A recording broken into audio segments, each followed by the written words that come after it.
Bravo എന്ന് പറഞ്ഞ് ഞങ്ങൾക്ക് നേരെ സമരക്കാർക്ക് നേരെ മുന്നോട്ട് വരികയും അവിടെ നിന്നും ഒരുപാട് ഷോ കാണിക്കുകയും ചെയ്ത ഒരു ചാൻസലറെയാണ് നമുക്ക് കാണാൻ സാധിച്ചിട്ടുള്ളത്. അത്തരത്തിൽ അങ്ങനെ ഒരു സാഹചര്യത്തിൽ ഞാൻ ഗോ ബാക്ക് പറയുന്ന ഒരു സമയത്ത് this is not your UP എന്ന് ഞാൻ പറയുന്ന ഒരു സ്റ്റേറ്റ്മെന്റിൽ ഐ വിൽ ഞാൻ ഇത് UP ആക്കും എന്ന തരത്തിലേക്കാണ് ചാൻസലറുടെ ഭാഗത്ത് നിന്ന് നമുക്ക് കിട്ടിയത്.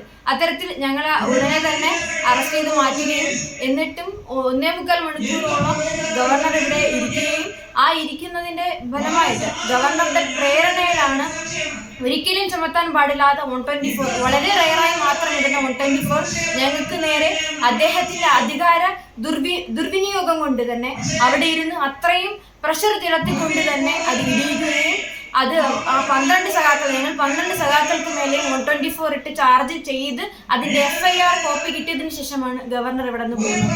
അത്തരത്തിൽ ഒരു തരത്തിലുള്ള 124 എന്നുള്ള ഒരു വകുപ്പിടാൻ വേണ്ടിയിട്ടുള്ള ഒരു തരത്തിലുള്ള തെറ്റും SFI സഖാക്കളുടെ ഭാഗത്തുനിന്ന് ഉണ്ടായിട്ടില്ല. എന്നിരുന്നാൽ പോലും 124ന്റെ ഒരു വകുപ്പ് നമ്മളെ ചുമത്തുകയും അത് സംഘപരിവാർ അജണ്ടയായി തന്നെയാണ് നമ്മൾ കാണുന്നത്.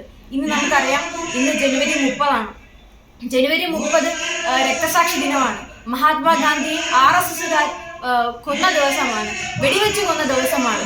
അവരത് പറയാൻ മടിക്കുന്നു. ഇപ്പോൾ വെടിവെച്ച് കൊന്നു എന്ന് പറയാൻ മടിക്കുന്ന ആ RSSകാർക്ക് മറുപടിയായിട്ടാണ് ഇന്ന് ജനുവരി 30 തന്നെ RSSകാർക്ക് ഒരു മറുപടി ആയിക്കൊണ്ട് തന്നെ ഞങ്ങൾക്ക് ഞങ്ങളുടെ ജാമ്യം കിട്ടിയത്. അത്തരത്തിൽ ഗവർണറുടെ അധികാര ദുർവിനിയോഗമാണ് നമ്മുടെ ഈ ഒരു കേസിലുണ്ടായത്.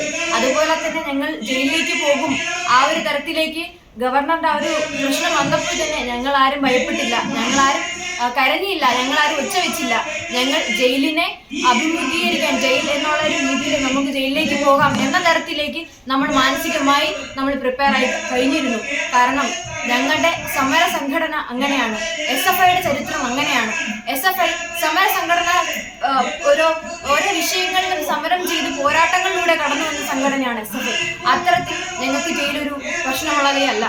ഞങ്ങൾ തലവേദന എടുക്കുന്നെന്നോ, ഞങ്ങൾ ദേഹാസ്വസ്ഥമുണ്ടെന്നോ, ഞങ്ങൾക്ക് നെഞ്ചുവേദന എടുക്കുന്നെന്നോ, ഞങ്ങൾക്ക് തലപെരിക്കുന്നെന്നോ എന്നൊന്നും പറഞ്ഞ് ഞങ്ങൾ ജയിലിൽ നിന്ന് ഇറങ്ങാൻ ശ്രമിച്ചിട്ടില്ല.